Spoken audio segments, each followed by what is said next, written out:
Welcome to Great Loop Radio, brought to you by America's Great Loop Cruisers Association. We're dedicated to sharing Great Loop information and inspiration with those actively cruising, planning for, or dreaming about a Great Loop adventure. This is Kim Russo. I'm the director of AGLCA.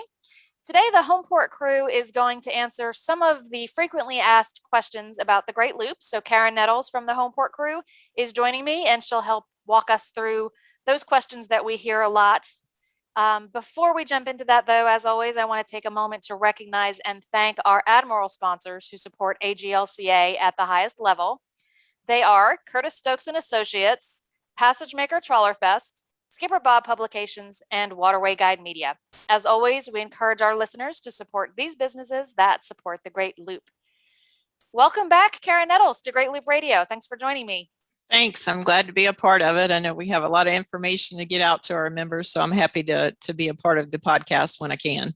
Yeah, and we've got lots of new members. There's been a increasing interest in the Great Loop, especially during the pandemic, while everybody's kind of dreaming about other places they can be besides at home. So let's jump in. Where should we start today? Okay. I know one of the common questions is, what is the maximum air draft for a vessel that can do the Great Loop? Yeah, and that's probably, the big question, because that's generally the limiting factor for a Great Loop boat. So we hear that a lot. And there's also a lot of confusion on this, and it's a number, so it seems like it should be black and white, but there's tons of confusion on this all the time. So the biggest number to remember, most important number, I should say, is 19.7 feet. That is the charted height of the lowest point on the Great Loop that there is no alternate route around. So to do the Great Loop, you have to be able to get under this 19.7 foot bridge. It is on the Illinois waterway at mile marker 300.5. So it's a little bit south of Chicago.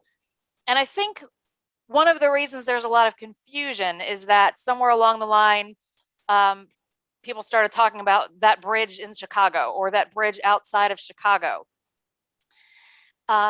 If you actually want to cruise through downtown Chicago on the Chicago River, you have to actually be able to get under about 17 feet. So there's some lower bridges on the Chicago River.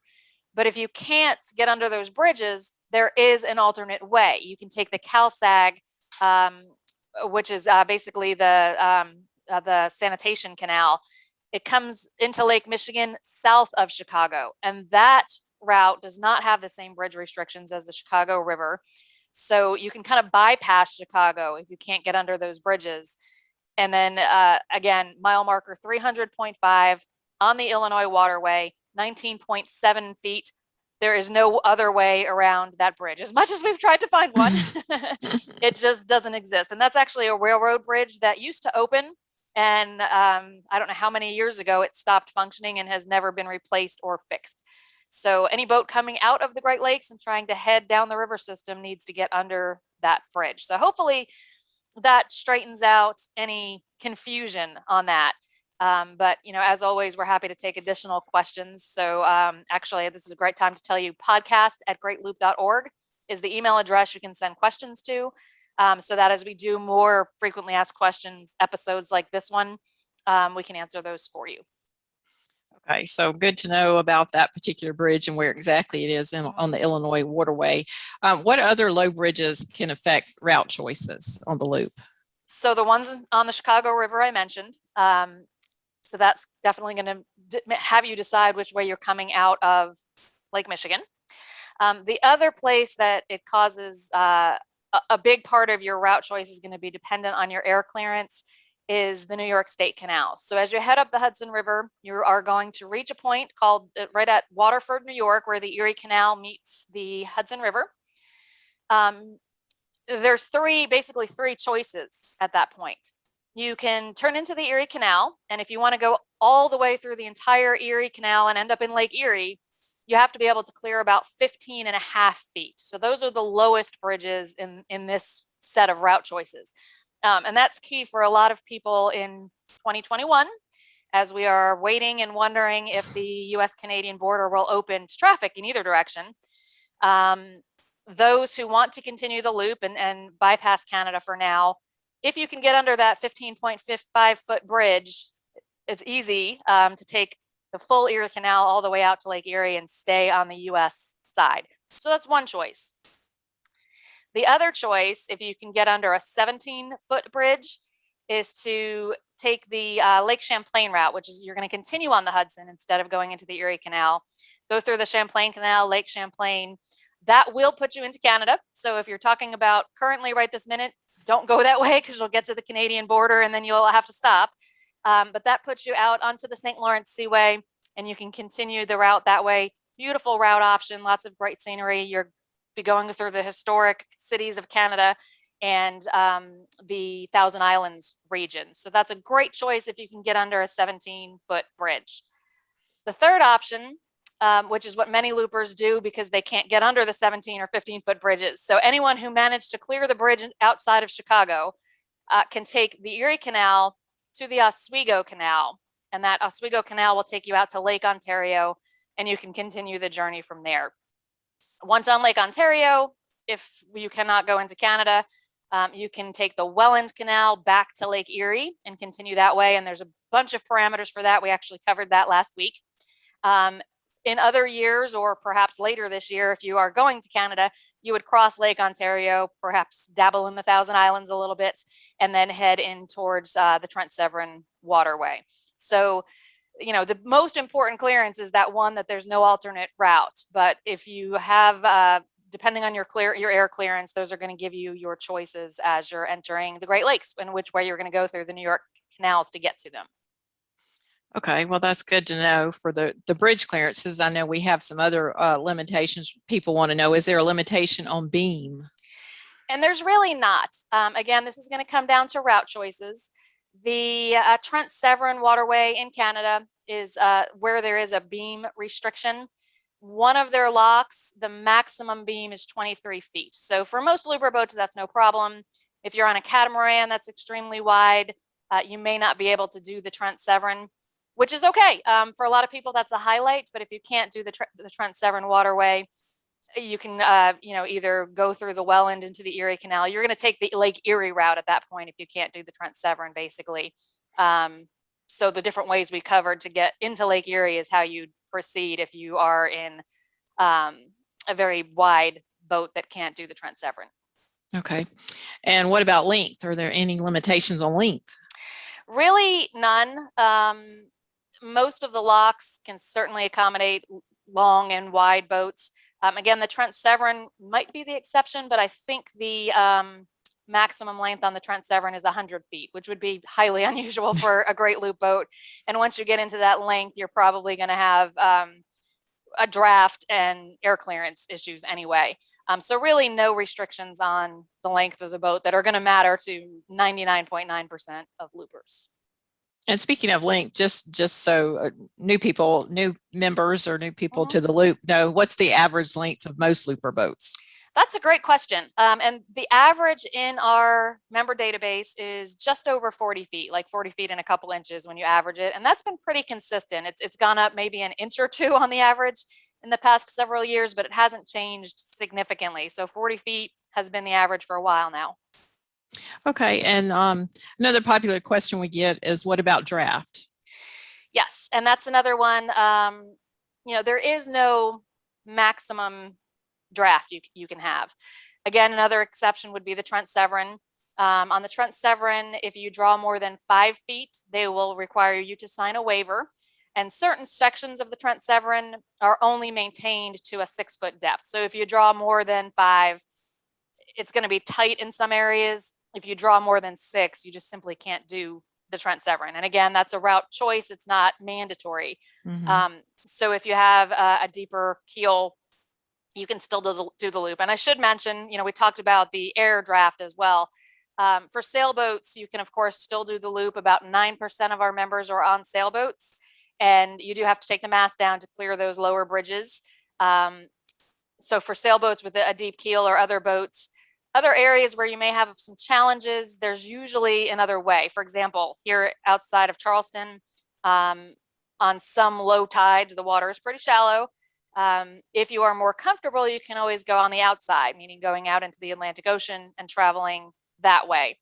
The deeper that keel is, the more challenges you are going to have, such as getting in and out of marinas and things like that. So we really recommend, not more than 5.5 to 6 feet is probably where you will have the easiest time. If you draw more than that, you are going to start to have some additional challenges and have to be more conscious of the tidal shifts as you're cruising. The other thing I probably should mention here is that we've been giving the parameters for Great Loop capable boats. I've been getting a lot of emails recently that I would love to be able to give a better answer to, but it's a challenge because they're emails that give me a link to a specific boat and say, is this suitable for the Great Loop? Or what do you think about this for the Great Loop? That becomes a really personal choice. All we can really tell you is that, that boat appears to be capable based on the specifications. But when you start to talk about suitable or a good boat for the Great Loop, you really need to consider your own personal preferences, because there are people on 20-foot center consoles who did the loop who had the time of their life. And one such person is Mike O'Malley. He will be our guest on our next edition of Dock Tales. So he'll be telling you about that. But you've also had people who have done it on a 70-foot boat, and the number of staterooms is important and the style of the boat. So beyond whether it, from a specification standpoint, can do the Great Loop, after that, it really largely comes down to personal preferences and personal choice. So that's when it gets kind of hard for us to answer. And probably the one thing we didn't touch on in that kind of list of limitations is the boat has to absolutely be very seaworthy. And that sounds like a no-brainer, but the loop is viewed as an inland trip, and it is. But you will come across some big water, so to speak. And the Great Lakes, even though they're not an ocean, can kick up enormous waves. Loopers don't travel when there are those bad weather days. So you're not going to be out there in 20-foot waves, but you might unexpectedly encounter 3-footers or 4-footers. And safety is the primary thing. So we get asked a lot about houseboats, and that's just one example I'm going to use. And the designs on houseboats vary greatly. So some of them may be suitable for the Great Loop. Some of them have done the Great Loop. Others, if it was my personal choice, there are certain designs on houseboats that really were not made for 3- and 4-foot waves. And I would certainly think twice before doing the Great Loop on those. So, loop capable includes the ability to cross the Gulf of Mexico and to cross some inlets and sounds on the East Coast that can kick up some waves. So keep that in mind as well when you're looking at the air draft and the beam. Also consider comfort and seaworthiness. Well, with all that said, people do say, what's the most popular boat on the loop? So is it still the trawler, or is it something else? I really think that that's changed. And I still see this perception that a lot of folks think the loop is mostly retirees on trawlers. And that seems to be changing or have already changed. We are seeing more and more motor yachts out there. We're seeing more and more catamarans. At the last couple face-to-face rendezvous we had before COVID hit, when we were able to have our looper crawls, which is where you kind of get to explore the boats in the marina during the afternoon, we had probably more motor yachts and other style vessels than we had trawlers there. And I think some of the reasons for that, fuel prices are still relatively low at this point. So the additional fuel you may end up using on a faster boat is not as much of an issue for many people. I think it's a nice styling. And I think some of the older trawlers, some of the Asian built trawlers are reaching the end of their lifespan on age. So some of those trawlers may be starting to get a little bit harder to find or a little bit harder to maintain. So I think those are a couple of reasons, but I would certainly not suggest that somebody looking for a Great Loop boat limit their search to trawlers. They are great boats. They are fuel efficient. They are spacious. But there's lots of options out there that have become really popular. And, you asked kind of what are some of the most popular. Main ships are still very popular for the Great Loop. A lot of people are looking at Meridians and Navigators. There's lots of Carvers out there. Other motor yachts. So, and tugs have become very popular too. So it really runs the gamut for different styles of boats. So it's really just a matter of personal preference. Okay, well, I think we've covered pretty much the boat and limitations and so forth. You know, a lot of people, you can start the loop anywhere, we know, based on time of season or whatever, but we know a lot of people start in Florida. So what's the time frame if somebody wants to start the loop from Florida? Yeah, and we have been getting lots of questions, saying, I'm in this area, when do I start? Of course, you can start anywhere along the route, but it is seasonal. And I think this used to kind of be, looper lore and very common looper knowledge, because most people were doing it in about a year and taking the seasonal approach to it. That has shifted a lot as people are doing the loop younger and perhaps doing it in segments because they're still working, or doing it in shorter pieces because they have other obligations, or just wanting to cruise in a specific area for a longer amount of time. So we've had a couple of boats in the last few years. I think there were two actually that were named Chasing 80. And when we first heard that name, we thought they were approaching 80 years old and thought, great that they're out there on the loop. And then found out Chasing 80 was the degrees.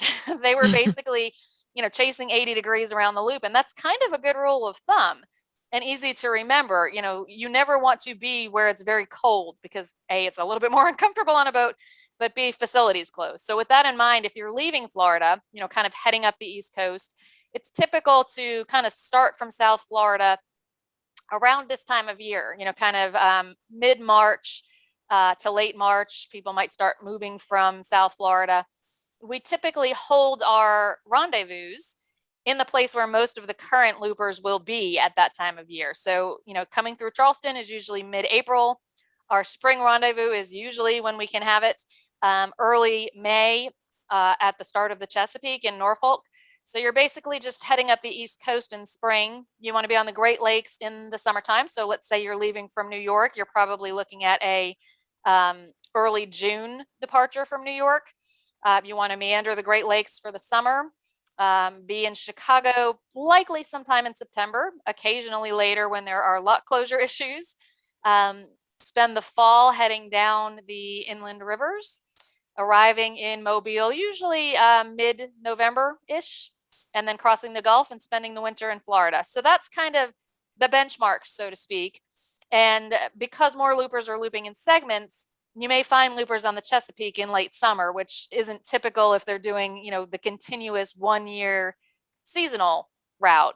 But everyone's doing it in their own way and in a way that brings them joy, and we encourage that. So that kind of when are you supposed to be where has gotten a little bit lost and is not quite at the forefront anymore. So we're getting a lot of questions about that. So just remember, spring East Coast, summer Great Lakes, fall inland rivers, winter Florida, and that's you'll kind of get the gist of it. Yeah. Well, that's easy. It should be easy to remember based on the season. So we talked about, like I said, the boat and we talked about the route and so forth. We know in 2019 and in 2020, there were lock closures. So I know people are concerned about that. When do we expect the next time that there might be lock closures on the Illinois waterway or anywhere else for that matter? Yeah, and that's been the next big question that people are concerned about. The next scheduled long closure is once again the Illinois waterway. It is scheduled for 2023, and they're looking for 90 to 120 days to close. I believe it's 2 locks this time. Last year it was 7, if I'm not mistaken. In essence, it doesn't matter because it only takes them closing 1 for you not to be able to proceed. So they're projecting 90 to 120 days for the project, exactly the same length of time they needed in 2020. And when they first started announcing and planning that project, I had some discussions with the Corps of Engineers because the months they picked were the absolute worst month from a looper perspective. It was right when loopers would be coming through. And they explained that they had to find a 3 to 4 months between the prime shipping seasons. This is a very commercial waterway, and before the winter freeze sets in. And the only time they could do it was like July, August, September, October. So given that that's the only time frame they could do for 2020, and they need 90 to 120 days again in 2023, they're calling it kind of a late summer closure, but we're anticipating it being July through October timeframe again. Now, we have learned from 2019 when they closed, and it was supposed to be a shorter amount of time, but ended up running behind and opened much later. And we learned from 2020 that the loop is still doable even with those closures. We did have members both years waiting in and around Chicago in mid to late October for those locks to open so they could proceed. And they all made it through just fine. And we were able to help kind of organize flotillas of those boats so that there wasn't a big bottleneck heading into the river system once it reopened. So, 23, it will be a hiccup, so to speak, but we don't anticipate it being a huge problem for those who want to meander on the Great Lakes a little bit longer and not come through Chicago until mid to late October. And obviously AGLCA Home Port Crew, we're here to kind of navigate that. You stay on top of that so people get plenty of information and know what to expect and everything else when that does happen. So people can. Absolutely. There is also one other thing I wanted to mention when we were kind of talking about the timeframes that I forgot. And that is a question I am hearing and seeing out there quite frequently is, I want to go from point A to point B, doesn't matter what those points are. How long will it take? And that's another question that's extremely hard to answer on the surface because people cruise at different speeds. The average looper cruises about 50 miles in one day. But if you just bought the boat and you're not really on the loop yet, you're trying to get it home to your home port, you may be cruising more like you're on a delivery and covering much more ground than that. Some boats have the capability to travel faster than others. So, we can help you, other loopers can help you try and figure that out. But when you're posting to our social media or to our forum asking questions like, how long will it take? Or is this a good Great Loop boat? Lots of detail, the more detail, the better, is going to help you to get good answers. So if you're asking how long it will take to get from point A to point B, add, what kind of boat it is, how fast you plan to cruise, how many hours a day you plan to cruise. Even if it's just a guess, it helps frame the question so that you'll get some better answers. And the same thing goes if you're asking if this is a good boat for the loop, who else is going? Are you a couple? Are you a family? Are you solo? How long do you plan on being on the loop? Those kinds of questions are really going to help you to get some good answers. So, if you ask a question and it's very broad and not framed and you don't get a lot of answers, it's not that people don't want to help, it's that they're probably not sure where to start. So the details are really key to those. And with that, let's take a quick break before I forget and play a message from one of our sponsors. And when we come back, we'll finish up with these frequently asked questions. So we'll be back in a moment.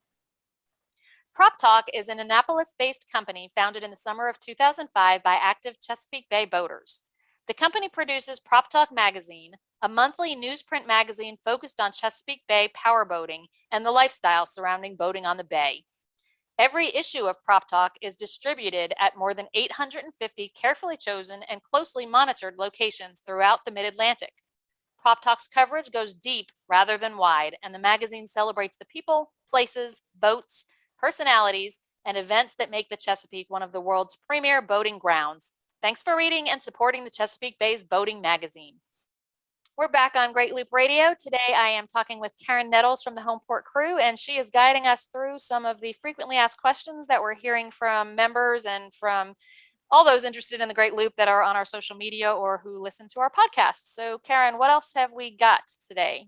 What are the questions? Besides the questions, we talked about the boats and the route itself. And you kind of alluded to this when you were talking about the route. You made reference to rendezvous. That's another popular question that we're getting, particularly with the pandemic and everything. We've had a lot of virtual events and people are eager to know when the next in-person event will be. Yes. And it's a great question. It's a very fair question. As you might imagine, everything is still uncertain with the pandemic. It was just about this time last year that we made the really, really tough decision to cancel our spring rendezvous in 2020. At that time, we never dreamed that we would be sitting in 2021 having that same discussion. But we are, and we have made the decision that with an early May rendezvous, it just isn't safe enough at this point, most likely, to have that as a face-to-face event. It's still 2 months away, but the planning that goes into it does not allow us to do it in a short time frame. And as of now, when we made that call, the state of Virginia was on, which is where we host the spring rendezvous, was only allowing in-person gatherings of 10 people. They have since expanded it to 25, but that is still not nearly enough for a rendezvous. And our rendezvous are of a style where there are lots of seminars, which means indoor conference space. One of the really key parts of the event is group meals, because that's where you make those connections. That's where you have those informal conversations and build those relationships. But of course, that's another thing that can lead to a super spreader event, which we're absolutely trying to avoid. So that's quite a long-winded way of telling you. We expect and hope and have our fingers crossed that our fall rendezvous will be the next in-person rendezvous. It is scheduled for October 18th through the 21st at Joe Wheeler State Park in Rogersville, Alabama. Before you all start going out and trying to book lodge rooms and slips for those dates, we book the entire facility. So all of that is on hold, and you cannot make any of those reservations until you have registered for our event. And that's something we had to start doing a few years ago, because it is a great facility, and it's been our home for, I think, almost 20 years for our fall rendezvous. But it is smaller than we wish it was. We would love to be able to fit more people in there. We've just basically filled it to its capacity, from the lodge rooms to the conference and meal space to the boat slips. We know there is going to be a big demand for this event if we can go ahead and have it, because it will be our first rendezvous in 18 months. We'll have skipped 3 at that point. So we're working on some ideas on how we can accommodate the most possible members. It is a members only event, so if you're not a member, you will need to join before you can register for that. There'll be lots more details coming. We typically open registration 3 months in advance, so that would put it in mid-July. And by then we will have all of the details ready, as well as, you know, any other accommodations we can make to try and get that information and that camaraderie and that really desire for the face-to-face events for as many people as we possibly can. Well, I guess we've got to add a plug here. Like I said, we have been doing virtual events since we can't have the in-person events. We probably want to do a plug here for promote the virtual spring rendezvous just for a second. Yeah, and when we canceled the 2020 spring rendezvous, we didn't attempt, it was shorter notice, we didn't attempt to do a full-scale virtual rendezvous, but when we had to also pass on a face-to-face fall rendezvous in 2020 is when we started a virtual rendezvous. So we're doing that again for the spring. The event looks a lot like the fall rendezvous did. You can find the details on our website right now. It is greatloop.org. Did we a short links /spring? Yeah, correct. Okay. Greatloop.org/spring. Or you can just go to the events menu and you'll find it there. But all of the details are available. Registration is open. We've gotten a couple questions on the portions of the route we're covering. And basically, we're starting from Norfolk, which is where the face-to-face event would have been. And we're taking you around the route through Chicago. Chicago is actually where we started the route briefings at our virtual fall rendezvous. So if you attended that Looperpalooza and the virtual spring rendezvous, you'll have covered the entire route minus some route choices. And that's where we kind of struggled a little bit. Attention spans are much shorter online. We just can't cover as many seminar hours as we can in person. So we had to make some choices on which of the route options we were going to cover. We have decided that looking at who attended the virtual fall rendezvous and Looperpalooza, they were 85% still planning. Only 15% said they were in progress on the loop. So we have made the decision to cover the route that takes you through the Erie Canal to the Oswego Canal into Lake Ontario. Reason being, every looper boat can do that route, because if you've cleared the bridge outside of Chicago on the Illinois Waterway, you can clear the bridges on that route. Not everyone can do the full Western Erie. Not everyone can do the Lake Champlain route. That said, we know that that route we're covering may not be possible in 2021 if the border isn't reopened. But since most of the attendees have been planners, we kind of think that that's okay, that once they go, hopefully that border will be open. That said, if we have enough interest in the Lake Erie route, we will put together a separate webinar for that and make some accommodations for those who attended the spring rendezvous and we weren't able to include it. So when you're looking at what's on the website for that, that's the reasoning behind the route options that we've decided to include. The other place we had to make a tough choice was Lake Michigan. We just didn't have enough time to cover both sides of the lake, and most loopers will choose the Wisconsin side or the Michigan side. Most will not do both. We chose the Wisconsin side, and the primary reason for that is I think typically there's more information available on the Michigan side. And also the Wisconsin side, we were able to bring in the same speaker who presented that the last time we had a face-to-face spring rendezvous. That was Jim Donnelly. And he was one of our top rated speakers for that session. He gives a really great presentation. So that is the side of the lake we'll be covering at the virtual spring rendezvous. Registration, as I said, is open. greatloop.org/spring. The event dates. The event dates, we will be continuing Tuesday and Thursday evenings from May 4th through May 20th. And that's the pattern that we've used for the last two big virtual events, and the attendees at those overwhelmingly said that works. So it's 3 weeks of Tuesdays and Thursdays, and you can plan for that and be ready to go in early May. We wish we were doing it in Norfolk face-to-face, but this is the best option we have available at this time, and it works pretty well. It's not quite the same as being face-to-face, but it's a close second. Yeah, for sure. And just to mention, you do have to be a member of AGLCA to attend and register for the rendezvous event. So, a lot of people, we put out a lot of information today and questions that people commonly ask when they're trying to learn about the loop and are just introduced to it. A lot of people are trying to figure out when should they join AGLCA? When's a good time to do that? Yeah, and we get that question, and it still surprises me sometimes. There seems to be a perception that most of what AGLCA offers is for those that are currently on the loop. I really think a lot of the value in membership comes from during the planning process, because there is so much information and so much access to people who have already done the loop via our forum, where you can ask them questions. It's just there's just a whole lot if you're still planning. Even if you don't have the boat yet, there's a whole lot of resources for that. So obviously everyone is welcome to join wherever on the journey it makes the most sense to them. But it's really not just about discounts at marinas and other places. It really is the sharing of the information. And it's not just about the burgee.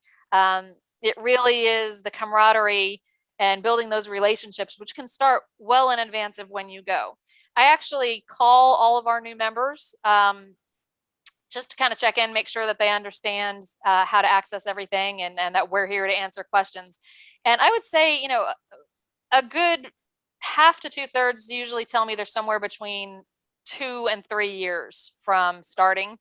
So that seems to be pretty typical around the 2-year mark.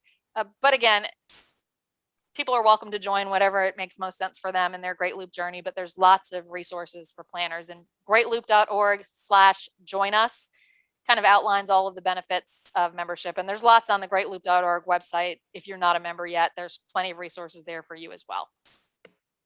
Well, I think we've covered a lot of information today, and I'm sure we'll have a future episode with more FAQs as they come along. Yes, and again, whether it's a question about something we've covered, or a general question, or a suggestion for a podcast topic, we would love to hear from you. podcast@greatloop.org is the email address. That comes right to me, but it's just an easy address to remember. And we love to get suggestions for topics, because that's one of our biggest challenges is keeping this fresh and interesting. So let us know your thoughts. Karen Nettles from the Home Port Crew, thanks for helping us out today and walking through those questions. Oh, you're quite welcome. And to everyone who has listened or watched today, thanks for joining us once again on Great Loop Radio. We'll be back next week with another episode. Until then, safe cruising.